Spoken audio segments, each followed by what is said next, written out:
Madam, ये कोई retired बंदा होगा जिसे एक लमसम अमाउंट मिली होगी, लेकिन उसके महीने के एक्सपेंस के लिए वो उस लमसम अमाउंट के ऊपर डिपेंड है। तो उसके लिए कुछ म्यूचुअल फंड्स में प्लान है क्या?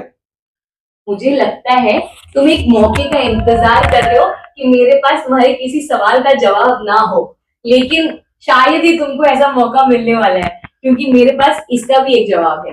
डेफिनेटली, अगर आप ऐसे कोई कस्टमर है जिनके पास एक लमसम अमाउंट है, अब इसके बाद शायद उनकी कोई रेगुलर इनकम नहीं होने वाली है, और इसी लमसम से वो हर महीने थोड़ा बहुत विड्रॉवल का स्कोप चाहते हैं ताकि वो अपना घर खर्चा चला सके या अपने जो रेगुलर खर्चे हैं वो मैनेज कर सके।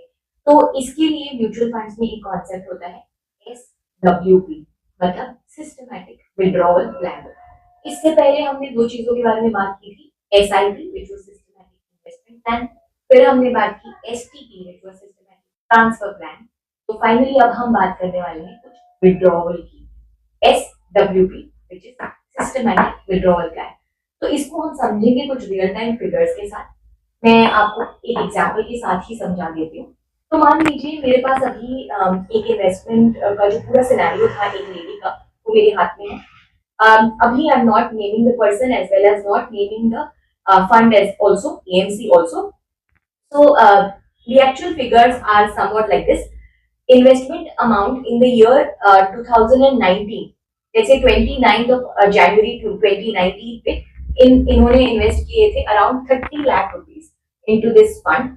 इनका 6% से विड्रॉवल था, which is approximately 15,000 rupees per month. Okay, तो अब हम इसका कैलकुलेशन देखेंगे till the date 1st of January 2025। Okay, तो 6% से विड्रॉ करने के बाद इन्होंने टोटल अमाउंट अब तक विड्रॉ कर ली थी 11,25,000 रुपीज।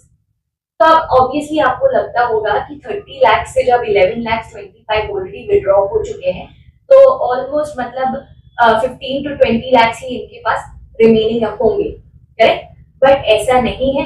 अगर आप 1 जनवरी 2025 पे इनका वैल्यू देखते हैं तो टोटल रिमेनिंग अमाउंट है 43,56,851 रुपीज प्रिसाइजली। तो आप देख रहे हैं कि एवरी मंथ 15,000 विड्रॉ करने के बावजूद इनका जो इनिशियल लमसम अमाउंट था 30 लाख, इससे भी ज्यादा अमाउंट आज इनके पास अभी भी बैलेंस है